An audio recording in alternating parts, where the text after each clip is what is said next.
Well, hey guys, we're back in my kitchen today. I'm sharing another recipe with you, and this is probably my favorite. I've been making this for over 15 years. Nothing says home to me more than fresh baked bread. And this is my whole wheat honey oat bread. It's nutritious, it's delicious, and it's great from sandwiches to French toast. So stick around and try it out. I highly recommend you use some kind of mixer for this recipe. The recipe I'm showing you is for 4 loaves. I will put a variation in the description that's also for 2 loaves. If you do the one that's for 2 loaves, you can use a KitchenAid or any other kind of mixer. If it's 4 loaves, you need to do it in a Bosch or by hand because your KitchenAid most likely will not be able to handle it. Jumping right into your mixer, go ahead and add 3 tablespoons of active dry yeast.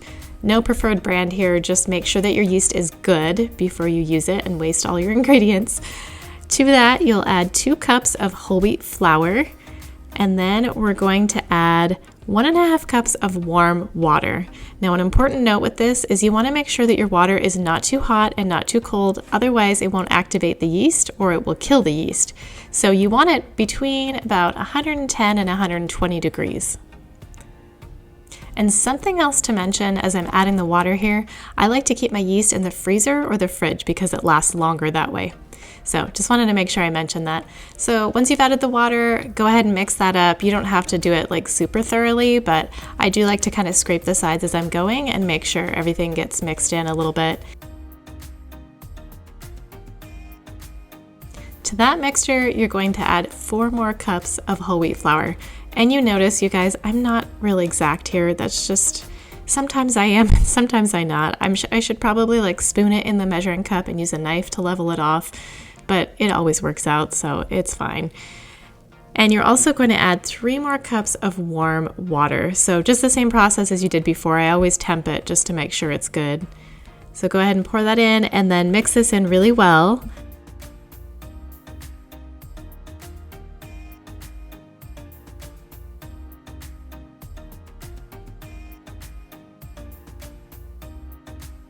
We're going to add the good stuff now. So we're going to add 1/2 cup of Vital Wheat gluten. You can buy this on Amazon. I think that's where I got this from.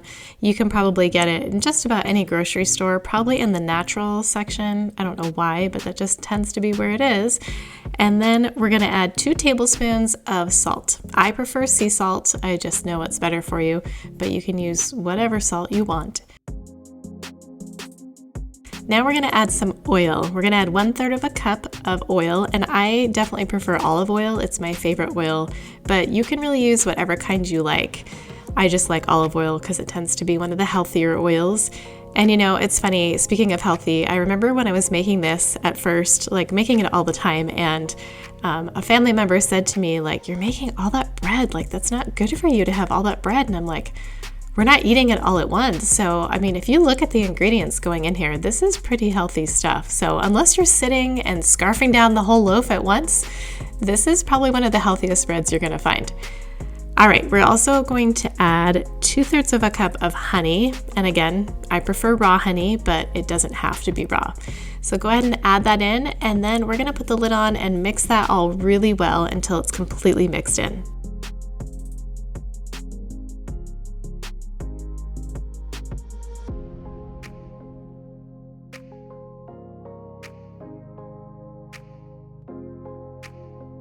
I think it's important that I also mention how delicious this bread is. It's not just healthy, but it has really great texture because of the oats in there, and it's just got really great flavor. So you're gonna love this. Once it's all mixed in, then you're gonna go ahead and add the last of your flour. So we have about 5 cups of flour to add in there, and I just add 1 cup at a time and then mix it really well and kind of scrape it down and add the next cup and keep going till it's all mixed in.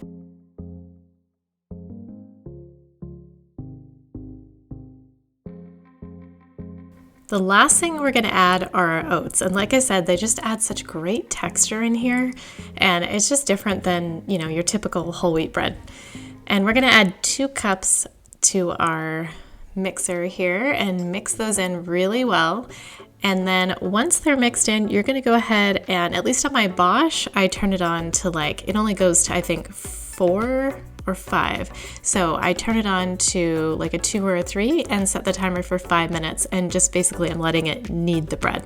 So if you had a KitchenAid mixer, you could turn it on like, I don't know, like medium probably, like maybe a 4 or 5, and just let it mix in for about 5 minutes until everything's all kneaded together, and your dough should kind of start to pull away from the sides. And then once that's done, you're going to spray a large bowl and put it in there and cover it with a damp towel, and I let it rise until it's doubled and it looks like this. It usually takes about 45 minutes to an hour, and now is the best part because you get to beat the heck out of that bread and get all those air bubbles out. This is by far my favorite part, but be careful because I punched the bowl before and it hurts. Next, we're going to turn our dough out onto a clean counter and grab our bread pans. I'm doing the recipe for 4 loaves, so obviously I need 4 pans. If you're doing the smaller recipe, you only need 2. And I just spray them with some cooking spray just to make sure my bread doesn't stick. I'm going to grab a serrated kitchen knife. I prefer my bread knife because I find it cuts the easiest. And I'm going to divide my dough into 4 fairly equal sections.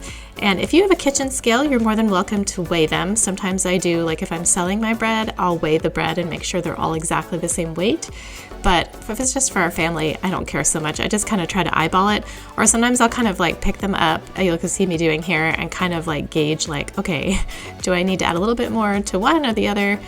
And then I'm going to shape them. So you kind of flatten it out and then roll it up like a towel and pinch the ends together. And then I kind of curl the ends in, and then I'm going to turn it over and shape it into a loaf. So you can be as particular about this as you want. I guess it just depends what you're doing it for. And go ahead and put them all in the pan. And here I'm just showing you a little bit closer so you can kind of see better. It takes some time to kind of get it down, but once you get it, it kind of becomes like second nature. You don't really have to think about it anymore. But, you know, no one's really going to care what your bread looks like because it's going to taste so amazing. Now, once you have all of your loaves in their pans, your little bread babies, you're going to take that same damp rag or cloth, towel, whatever, and you're going to drape it over your bread and let it sit for about 20 minutes or until it's risen just to kind of just a tiny bit above the top of your pan. The last but very important step of making this bread is doing an egg wash. So to a small bowl, add 1 egg and 2 tablespoons of water and whisk it all together. And we're going to use a pastry brush to gently brush this on our bread. We don't want to deflate it after it's risen the second time. But the reason why we do this is it just gives that nice crust and a beautiful golden color to your bread. Now, looking at my bread here, this is a little over risen. They're a little bit too tall. So there's nothing wrong with that. It's a little bit like softer and sometimes harder to like make sandwiches with or whatever. And that was because I got distracted because you guys, real life happens. I'm just a normal person just like you. I'm not a professional. So you can see I'm just trying to make sure it's even and we don't have drips of it anywhere. So go ahead and brush all those bread babies really good, and then we're gonna pop them in the oven. One thing I should have mentioned is before you let your bread rise the second time, preheat your oven to 350 degrees so that when your bread is done rising, it's ready to go in. The oven is already preheated, so you don't have to wait for it and your bread won't be overrisen. Once you have all your loaves in the oven, go ahead and put your timer on for 30 minutes and get ready. There it is, you guys. It is gorgeous and heavenly. I've never had someone who doesn't love this bread.